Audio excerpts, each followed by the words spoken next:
durante el presente intentaremos explicar la historia de las Escrituras conforme a la santa palabra de Dios, la Biblia. Para ello, tomemos un minuto para orar al Dios del cielo que tome el control y guíe este tiempo. Poderoso Dios, amado Padre, delante de ti, Señor, nos presentamos para que tú tomes el control de este tiempo. Guíe, Señor, conforme a tu palabra, a tu Santo Espíritu nos guíe en el relato, Señor, de tu historia hermosa de amor que vamos a expresar, a intentar relatar en este tiempo. Espíritu Santo de Dios, toma el control, que seas tú guiándonos, que seas tú usándome como instrumento de lo que quieres expresar en este tiempo. Te lo ruego en nombre del Padre, del Hijo y del Espíritu Santo. Amén. Amén. Amados, la historia de la humanidad, tal cual como la conocemos hoy, inicia desde el Génesis, en la palabra de Dios, donde el Señor crea todo lo que conocemos, los cielos, la tierra, la inmensidad de los mares, la grandeza de los ríos, crea todos los animales que conocemos. Y en ese proceso crea del polvo al hombre, conforme a su imagen y semejanza. Dice la palabra que era bueno, toda la creación del Señor era bueno. Y el hombre estaba en el huerto del Edén, que fue el lugar que el Dios del cielo concibió para que allí el hombre sojuzgara todo el resto de la creación, los animales, y dominara sobre ellos. Cierto tiempo se dio cuenta el Dios del cielo que no era bueno que el hombre estuviera solo, lo hizo caer en profundo sueño y de la costilla del hombre formó a la mujer como ayuda idónea. Hombre y mujer creado por el Dios del cielo para que vivieran en armonía, se multiplicaran y fructificaran sobre la tierra. Así es que tenemos la creación de Adán y de Eva.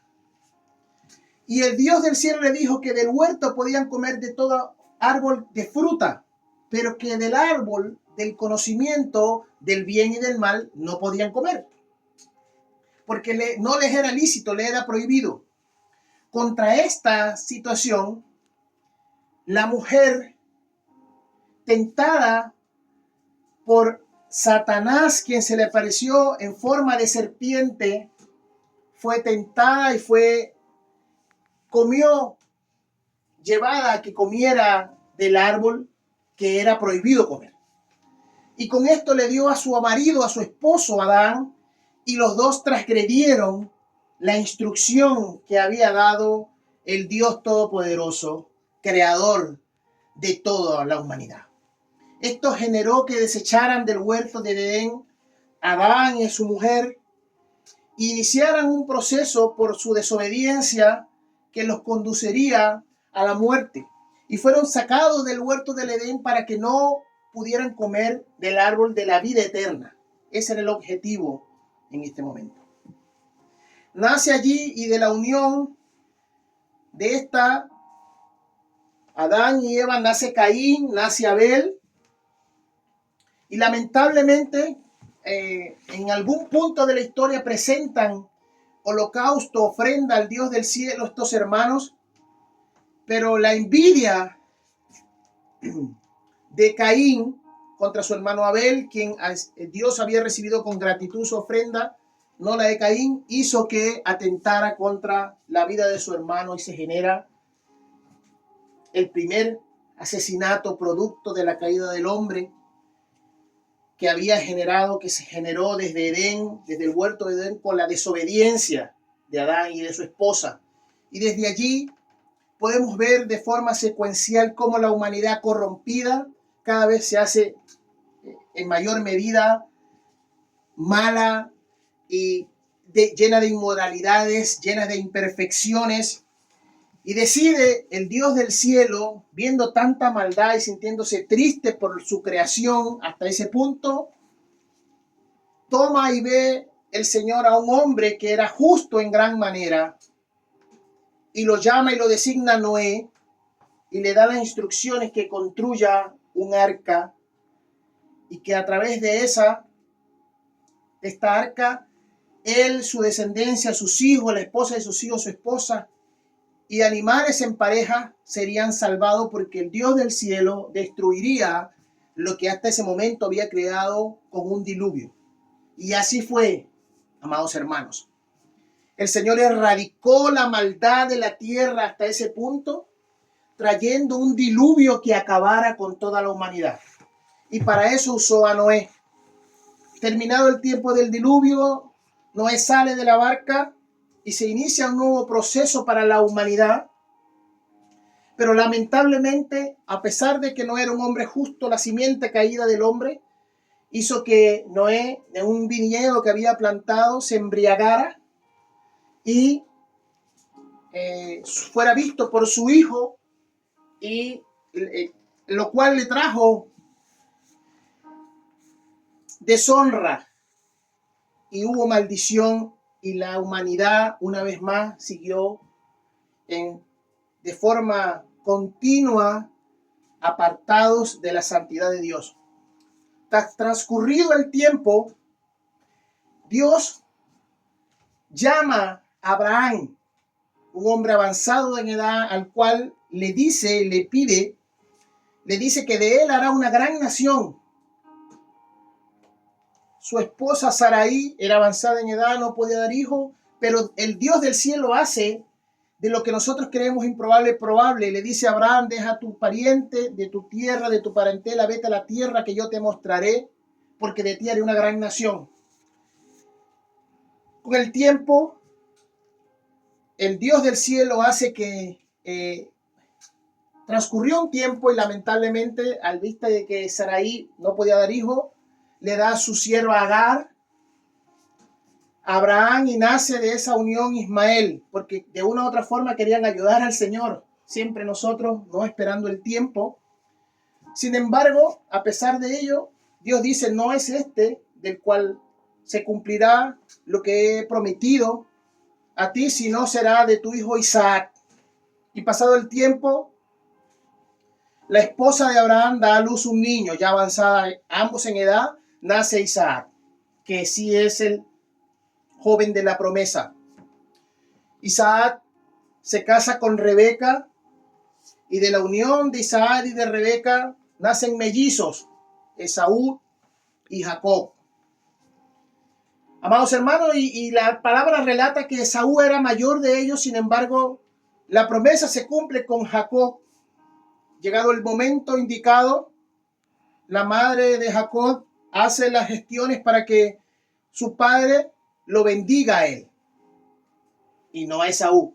Se cumple, sigue el recorrido, y Jacob se encuentra con el Dios del cielo, y a través de él es bendecido. Se continúa lo que Dios había prometido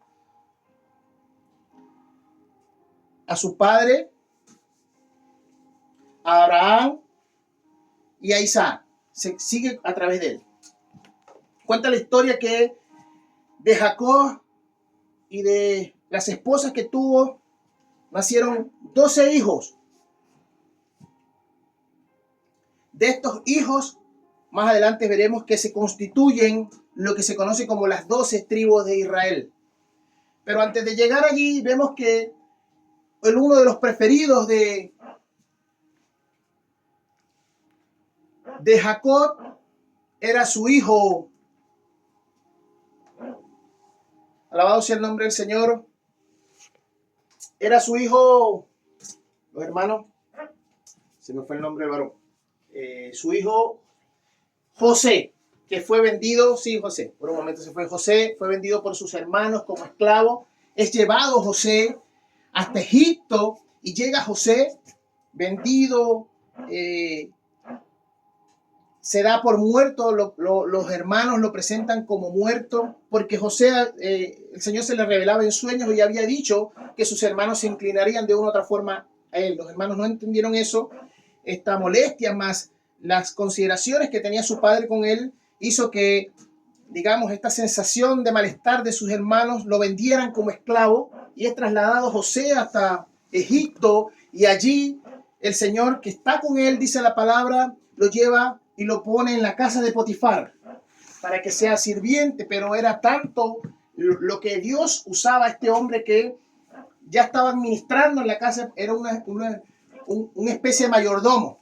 Sin embargo, allí la esposa de este hombre de Potifar, queriendo estar con José, intentó seducirlo, pero José hizo lo correcto, no se permitió, se alejó. Sin embargo, ella le acusó de que él, José, quería abusar de ella.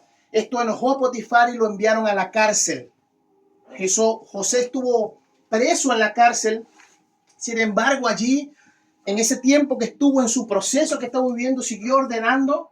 Y luego Faraón tuvo un sueño que no entendía, y José había profetizado o había adivinado un sueño en un momento previo al copero y al panadero del Faraón, y había aceptado correctamente lo que ocurría. Así que con esa referencia nuevamente buscan a José, lo presentan delante de Faraón, y José interpreta de forma correcta y adecuada los sueños que entregaba este hombre. Y en aquel tiempo hubo gran hambruna sobre Egipto, eran 7 años que había abundancia, y José sugiere a Faraón que se pueda guardar suficiente comida, abastecimiento para los años difíciles. Es así, amado hermano, como José, en medio de este proceso, es levantado como un referente en Egipto, el segundo al mando después de Faraón. Pasados los años, y ya en medio de la hambruna, fue necesario que los hijos, el resto de los hijos de Jacob, se presentaran ante él para buscar comida. Suceden algunas historias ahí, y José le manifiesta: yo soy el hermano que ustedes vendieron, soy José. Esto generó una situación, como era evidente, de alegría por ver a su hermano y su familia, y los hermanos creían que había alguna represalia contra él, pero José había entendido el propósito de Dios, y le dicen: no tengan ustedes nada que les afecte su corazón, porque ha sido voluntad de Dios que yo viva esto, para que su pueblo en la promesa se mantuviera. Fue así como José manda a llamar a su familia, y se viene Jacob, sus hijos y todos los que en ese momento eran su familia a vivir a Egipto, donde estaba en ese momento la abundancia, y se establece allí el pueblo de Israel. Alabado sea el nombre del Señor. En ese lugar muere Jacob y vive por cierto tiempo sin ningún tipo de problema el pueblo de Israel, hasta que también muere José, y se multiplicaba en gran manera el pueblo de Israel, de forma hasta que se levantó un nuevo rey de Egipto y vio que se estaba multiplicando de forma mayor, y decide sojuzgar y someter a esclavitud al pueblo de Israel. Lo hace con el propósito, porque está viendo que se está multiplicando de forma muy rápido, y si existiese alguna guerra o alguna confrontación, estos lo superaban en número, y Faraón temía que ellos dominaran y reinaran. Por eso es que Faraón ordenó que se hiciera capataz y puso a trabajar de forma dura. Incluso este hombre no conocía, ya habían transcurrido muchos años, la historia de lo que había hecho José por ese reino. Entonces decide a todo el pueblo de Israel, tal como lo había predicho ya en Génesis 15, porque esto no era sorpresa, de que el pueblo iba a ser sometido a esclavitud por más de 400 años. Y eso es lo que pasa, amado. Es sometido por Egipto el pueblo de Israel. Sin embargo, seguía multiplicándose y creciendo este pueblo, al punto de que el faraón del momento ordena a las parteras que cada niño que naciera, si era hembra, lo dejara con vida, y si era varón, fuera exterminado. Sin embargo, por el temor que tenían del Dios del cielo, quienes recibieron estas instrucciones, las parteras no dieron cuenta de eso. Y lo que sucedió fue que los niños no eran, los varones no eran muertos al nacer. Sin embargo, hubo una persecución, pero la madre nació un niño llamado Moisés, que fue resguardado hasta por el tiempo oportuno, y ya cuando no se podía fue puesto en una canasta y fue puesto en las aguas, enviado a las aguas. Sin embargo, por los designios del Señor, este niño fue sacado del río por la hermana de Faraón, quien se encariñó con él y decidió tomarlo como suyo, y buscó una sierva israelita, se le pone al niño Moisés, y de esa forma nace este hombre que será una figura importante en lo sucesivo, y se cría o se toma sus primeros años de vida en el palacio de Faraón. Y esto es así porque el Dios del cielo tenía un propósito con Moisés, pues este hombre era el que iba a libertar al pueblo de Israel de esta esclavitud. Bendito sea el nombre del Señor. Es así como suceden ciertas cosas. Moisés, que tiene apego por su pueblo, ve que está siendo maltratado, atenta contra un capataz egipcio y le mata, y esto hace que tenga que abandonar porque darle muerte generaba para él un gran problema, una muerte. Se va al desierto por cierto tiempo, donde el Señor sigue formando el carácter de este hombre hasta que se le presenta el Dios del cielo en forma de una zarza ardiente. Y le dice: Moisés, he escuchado el clamor de mi pueblo que está sojuzgado, que está siendo oprimido en Egipto, y quiero que vayas y lo liberes. Pero dice la palabra algo fundamental, presten atención. Dice la palabra que el Dios del cielo iba a endurecer el corazón de Faraón, y este hombre no iba a permitir que el pueblo de Israel saliera de Egipto, porque era necesario que su tosudez, su forma de no atender el llamado que Dios enviaba a través de Moisés y su hermano Aarón, fueron juntos porque Moisés se sentía incapaz de hacerlo, y el Señor le da como ayuda a su hermano Aarón para que se presenten ante Faraón. Faraón eso endurecido su corazón por parte de Dios, y eso genera lo que conocemos nosotros como las 10 plagas de Egipto. Cada una de estas plagas tenía un propósito que son importantes hasta este tiempo para el pueblo. El Dios, el Todopoderoso, quería mostrarle a su pueblo que Él tenía el control de las cosas.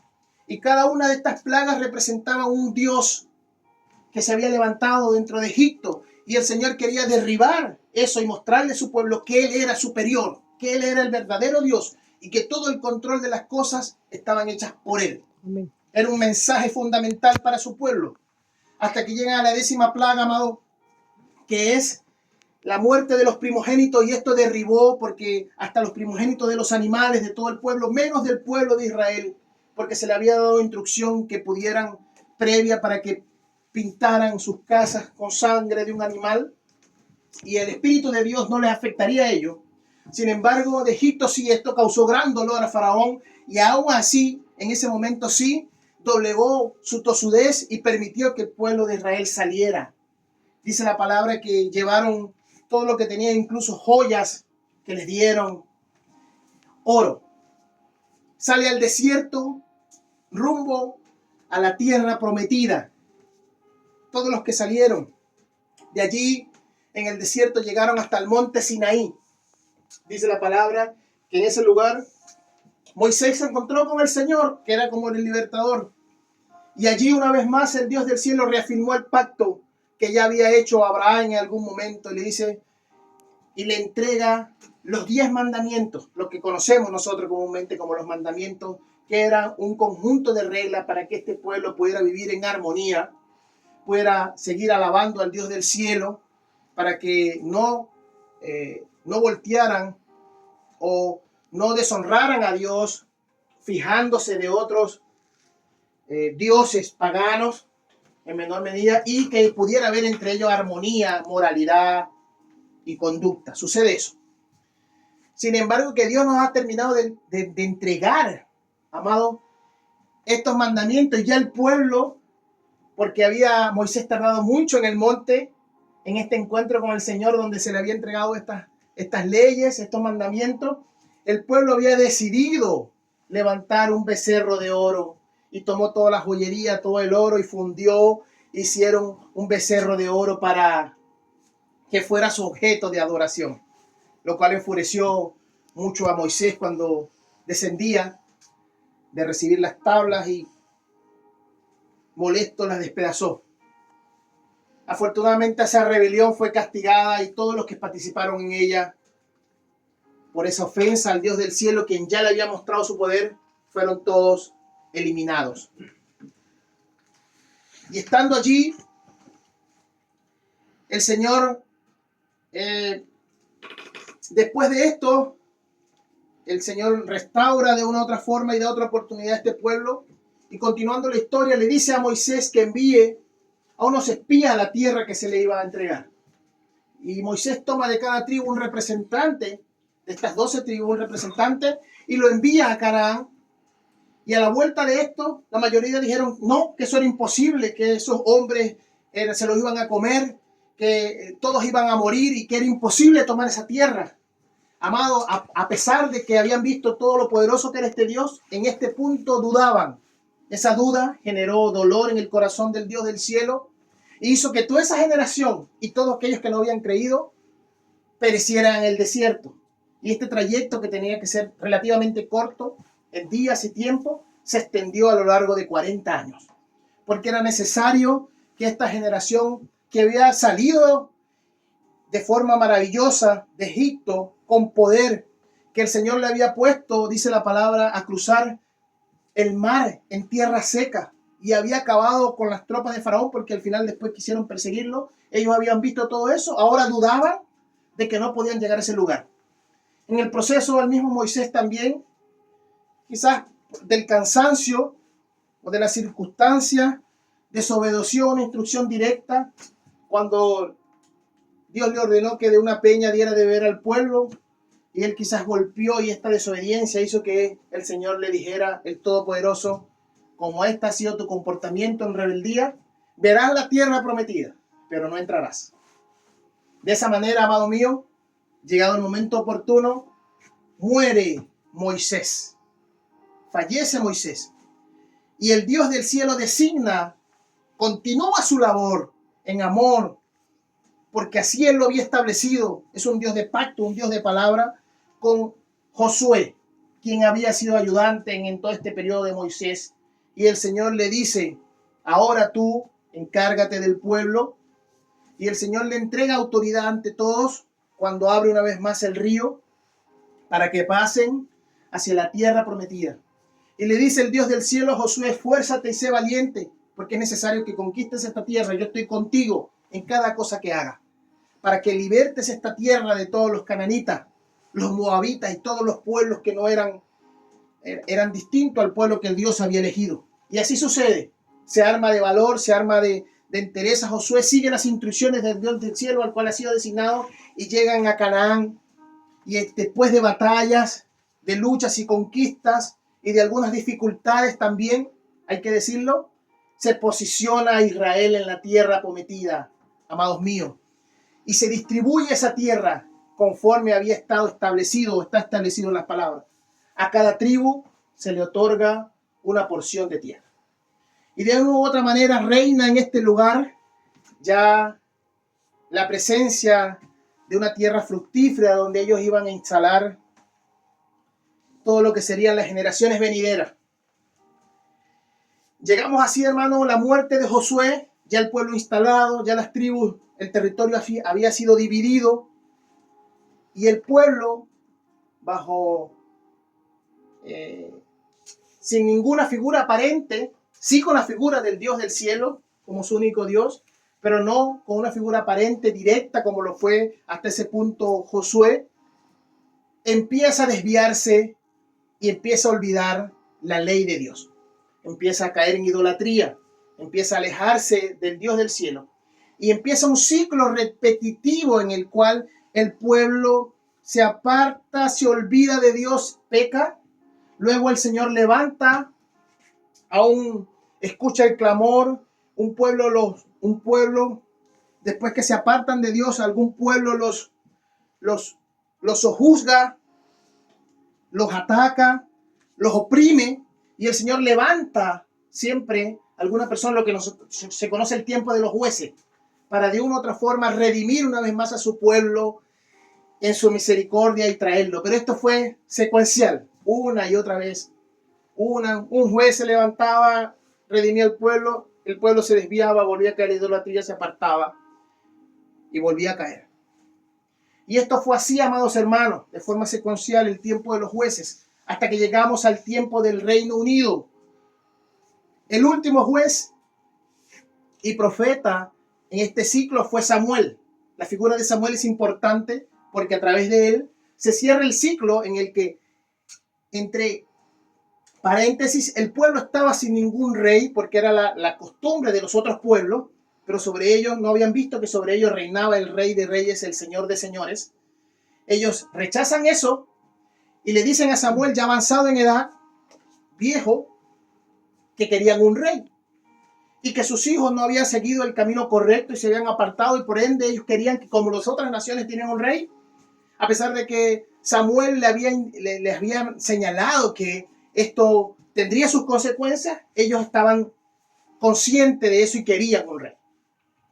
Así que el Dios del cielo, Samuel se presenta y dice, Señor, ¿qué hago, Dios mío? Le dice, no te han rechazado a ti, me han rechazado a mí. Dale lo que te piden. Y Samuel unge al primer rey de Israel en lo que se conoce el Reino Unido, quien fue Saúl, claro, Samuel está ungiendo a Saúl. Sí. Saúl es el primer rey de Israel ungido por Samuel. Saúl, en los primeros tiempos, fue a la batalla con el pueblo, estuvo haciendo las cosas correctas, pero lamentablemente se apartó del Dios del cielo una vez más, porque no siguió las instrucciones, hizo cosas que no le correspondían, levantó altar y holocausto al Dios del cielo, algo que solo hasta ese momento podía hacer Samuel. Así que Saúl causó tristeza al Dios del cielo, y dice la palabra que el Todopoderoso se apartó de él. Y de esta forma el Rey de Reyes instruye a Samuel para que busque, que ungiera a un hombre que era conforme a su corazón.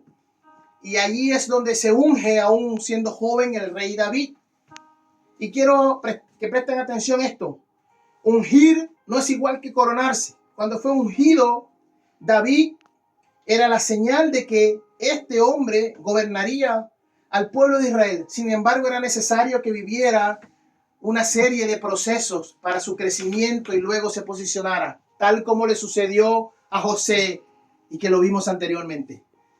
Estos procesos que a veces el Señor nos pone a vivir para que posteriormente se cumpla en el tiempo adecuado lo que Él ha dispuesto para nuestras vidas. Ocurrió en este caso con David.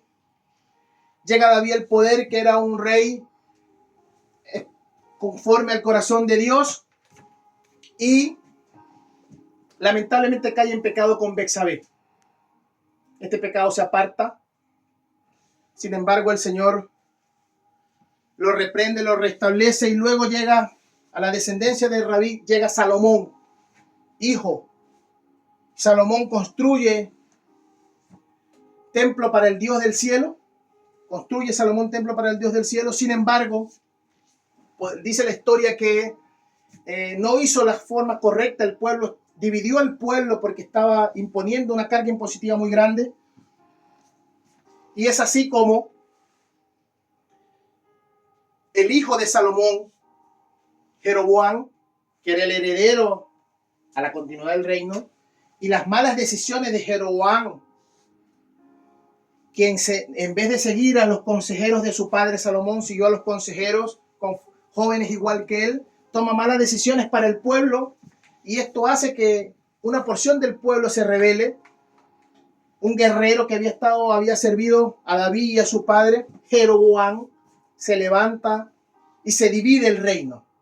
El reino del norte, con capital Samaria, y el reino del sur. Este reino del norte incluye 10 tribus y se inician con el mando de Jeroboam. Y el reino del sur queda establecido con capital Jerusalén, queda establecido en ese momento con Roboam, que era el hijo de Salomón. Y así, amados míos, tenemos el reino dividido. Este reino del sur contempla las otras 2 tribus, 10 tribus, reino del norte con capital Samaria, reino del sur con 2 tribus, en ella la tribu de Judá, que viene a representar algo importante, con capital Jerusalén. Dice la palabra que todos los reyes que pasaron por la tribu del norte fueron todos malos, y el Señor exterminó esas tribus, amados. Lo que sucedió es que fueron invadidos estos por los asirios, fueron esparcidos y nunca más se volvieron a juntar. Esa es la historia. Y continúa aquí el reino del sur. Sin embargo, algunos reyes buenos fueron, pero el resto de los malos hicieron que se repitiera la historia del dolor. Se alejaron de Jehová, de los cielos, de los ejércitos, y el Dios del cielo, el Todopoderoso, levantó a los babilonios para que también se pusieran sobre el reino del sur, y se extingue así el reinado, por voluntad del Señor, por apartarse de él. En este proceso de los reyes, amados míos, es importante que sepan que Dios iba levantando lo que nosotros conocemos como los profetas. Algunos para el norte, para el reino del norte, otros para el reino del sur. Y estos profetas llevaban mensajes del Dios del cielo, pero estos mensajes fueron ignorados por cada uno de ellos. Y por ello es que al final, como les he dicho, el Señor los destruye. Reino, nadie. Sin embargo, ya al finalizar de los tiempos, el último profeta dice que de la tribu de Judá vendrá un rey que redimirá al pueblo. Así cierra todo lo que conocemos como el Antiguo Testamento, amados míos, y en el Nuevo Testamento, después de un tiempo de silencio de 400 años, que muchos pensaban que no sucedía nada, estaba sucediendo lo más maravilloso. Se estaban dando los pasos para que viniera el Redentor, el Cordero de Dios que quita el pecado del mundo, Jesús. Y así es como vemos que en este nuevo inicio, en lo que conocemos hoy como el Nuevo Testamento, amados míos, los evangelios de Marco, Mateo, Lucas y Juan muestran a Jesús desde lo que conocemos como evangelio sinóptico, cada uno de una perspectiva. El nacimiento de un Redentor que iba a nacer en Belén, que vino de una virgen, María, de su padre José, fue concebido por el Espíritu Santo. Y en esta circunstancia, José, que tenía como prometida a María, se da cuenta que María está embarazada y ellos no habían podido estar juntos y José había decidido abandonarla. Pero como era la voluntad del Dios del cielo, se le presenta un ángel y le dice: toma a tu mujer, porque de ella ha nacido un libertador. Este libertador le pondrás por nombre Jesús y será quien tome el control y libere y traiga la redención a todo este pueblo que el Dios había escogido. Esto lo podemos ver a lo largo del relato de los evangelios. Pero dice el cierre del Antiguo Testamento que alguien prepararía el camino. Y ahí está la figura de Juan el Bautista, quien en la estructura era primo de Jesús, tenían filiación. Nació primero Juan, y es importante porque Juan llamaba a todos al arrepentimiento, arrepentido y convertido, porque el reino de los cielos se acerca. Y este pueblo de Israel esperaba un guerrero, un hombre con armas, un hombre que desafiara. Sin embargo, no habían entendido que el que venía era en amor. Era un rey que iba a gobernar en amor y a redimir a todo el que él creyera. Dice la palabra que Juan manifiesta que el que viene después de él, porque se habló mucho de Juan, él no era digno siquiera de levantarle, de quitarle los calzados de sus pies. Y Jesús, que es este hombre que llega como redentor, concebido por el Espíritu Santo de Dios a través de María Virgen, que nace en Belén, nace en un pesebre, para dar el realce de un Dios que venía no en cuna de oro, sino desde la humildad, para que llegue a todo ser humano que en él cree. El Cordero de Dios, Jesucristo, el Hijo del Todopoderoso. En el ministerio de Jesús se encuentra con un hombre que llama Nicodemo, ya empezando. Y Jesús le dice a Nicodemo que era necesario nacer de nuevo. Nicodemo, que era un maestro de la palabra en aquellos tiempos, amados hermanos, no entendió este mensaje que aún a hoy retumba nuestros oídos. Y él le dijo: Nicodemo, deberías saberlo. Es necesario. Nicodemo, en su extrañez, ¿puede un hombre viejo volver al vientre de su madre? No era eso a lo que se refería Jesús, sino a que él creyera en su corazón que él había venido y se arrepintiera de sus pecados, pues tendrá un nuevo nacimiento, un nacimiento de espíritu. Amados míos, Jesús, el Hijo de Dios, vino a su pueblo, y quiero decirle que su pueblo no le recibió. Porque a pesar de las maravillas que hizo este hombre, milagros, señales y prodigios, la autoridad eclesiástica de este momento, los rabinos, como tal cual como Nicodemo, que se entrevistó con él entre las medianoche porque no quería que lo vieran, y sabía que Nicodemo, que este era un hombre, no cualquier hombre, por lo que las señales que hacía, pero el resto del Sanedrín, de las autoridades del momento, blasfemaban contra Jesús. Hicieron todo lo posible para que se cumpliera la palabra y fuese muerto y crucificado. Y eso fue lo que sucedió. Dice la palabra que a los suyos vino, a su pueblo, y a los suyos no le recibieron. Y ahí entra algo fundamental para ti y para mí, lo que estamos acá, que no somos de judíos, somos creación de Dios. Tenemos la potestad, dice la palabra, a todos los que creen en su nombre, de ser redimido de su pecado. Y con él tenemos opción a la vida eterna, conforme a la voluntad del Padre. Oh Señor, gloria a Dios. Aleluya, porque esta es una oportunidad que permite y llega a toda la humanidad. Si creemos en él, confesamos su nombre, somos salvos. Así que este Jesucristo, para que se cumpliera la palabra, fue crucificado, muerto, sepultado, pero al tercer día resucitó de los muertos. Y su resurrección, amado, nos da a nosotros esperanza de lo que él nos prometió, que estaremos junto a él en el reino eterno. Jesús nos permite eso. Y esto es importante porque este hombre en su ministerio seleccionó a 12 para que este mensaje, esta buena nueva de salvación, se expandiera a lo largo de todo el continente. Y le deja una instrucción: es necesario que yo vaya al Padre para que con mi partida venga uno que será el consolador de ustedes, el ayudador, el Espíritu Santo. Y ese llega en el tiempo de Pentecostés y se inicia y se escribe la historia de la iglesia a partir de ese momento.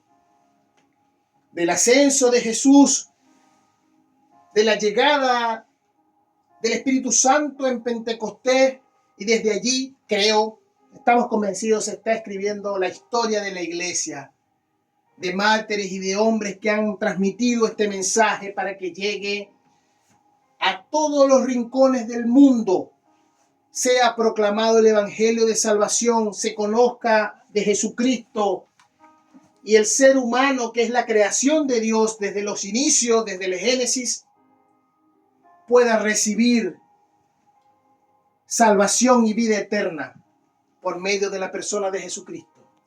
Es algo que tenemos hoy, aleluya, y es glorioso. Así que a partir de este momento se escribe la historia de la iglesia y vienen varios escenarios, pero todos conducen a lo mismo: arrepentidos y convertidos. porque el reino de Dios está con nosotros. Amén. Aleluya. Hasta este punto, amados hermanos, hemos hecho un recuento de la creación hasta este momento y quiero preguntarle a quienes me han acompañado en este relato y agradeciendo su tiempo, si esto que han escuchado, esta historia, se parece a la historia que ustedes conocen, mis hermanos, y si fuese esta forma que la contaran a cualquier persona que no conozca a Cristo, que nunca la haya escuchado, si lo hicieran así. Quiero escucharlo. Bueno, antes que nada, agradecer este paseo del cual somos testigos, de pasearnos juntamente contigo a través de la Biblia, y me gustó la forma, la temática en que uno puede pasearse y transmitir el mensaje de salvación y la historia de la Biblia en realidad, a través de, así secuencialmente, como una línea de tiempo. Y sí la transmitiría a otras personas, porque me gustó el formato. Pero sí le agregaría, anoté unas cositas que me gustaría compartir contigo. Que, bueno, la Biblia en un principio fue transmitida oralmente, ¿cierto? De boca a boca fue enseñándose, y en el principio estaba, ¿cierto? Dios creó a Adán. Después que creó a Adán, ¿quién más relató la historia? Y ahí hubo un conector, que fue Matusalén. Matusalén, que vivió 969 años, pero estuvo 200 años con Noé. Y alcanzó a llegar hasta 7 días antes del diluvio. 7 días antes del diluvio. Y él traspasó la historia desde el principio, desde lo que vivió. Fue el principio con la historia de Adán hasta Noé. 7 días antes de que fuera el diluvio, murió Matusalén. Pero él fue el conector. Él fue el que traspasó toda esta historia de lo que aconteció en el principio. Eso yo le añadiré a todo lo demás. Y la otra parte, a lo mejor para alguien que pregunte qué pasó entre el Antiguo y el Nuevo Testamento, que sería los 400 años, que se habla los 400 años de silencio, que sucedieron cosas ahí bien importantes, en el sentido de que si hablamos de silencio, no fue tan silencio, es Dios obrando, Dios preparando un escenario, Dios preparando el camino. ¿En qué sentido? Porque si bien es cierto, el imperio griego, ¿cierto?, conquistó todo el mundo, obligó a que todos hablaran su mismo idioma, y a través de eso el Nuevo Testamento pudo ser traducido por 72 judíos a este idioma, del hebreo al griego, y así se pudo conocer el Evangelio, expandirse el Evangelio, y que todos lo entendieran. Amén. Porque estaba en una sola lengua, en un solo idioma, permitido por Dios. También una vez que el imperio, bueno, este imperio hizo lo suyo, el imperio romano también hizo lo suyo. ¿Qué hizo? Construyó carreteras. Fue un imperio muy tecnológico, pero fue muy sanguinario. Y ellos se encargaron de construir las carreteras, donde después, posteriormente a eso, caminarían los apóstoles. Amén. Entonces, un escenario preparado. ¿Para qué? Para los propósitos del Señor Jesucristo, que se expandiera el Evangelio. Amén. Y después de todo esto, bueno, el pueblo oprimido, todo, pero a pesar de eso, ellos clamaron por un Mesías, y llegó el Mesías, y al momento que lloró el bebé, que ya sabemos que el bebé era el Señor Jesucristo, se acabó el silencio, pero ya estaba todo preparado. Amén. Así que gracias. Felicidades por tu tema. Gracias, querida. Hermano, ¿quiere agregar algo? ¿Es la historia tal cual como le contamos, la que usted conoce? ¿Añadiría algo más? Sí, muy linda historia. Si yo lo contaría como la contaste, me gustó tu forma de cómo lo hiciste desde el principio hasta el día de hoy.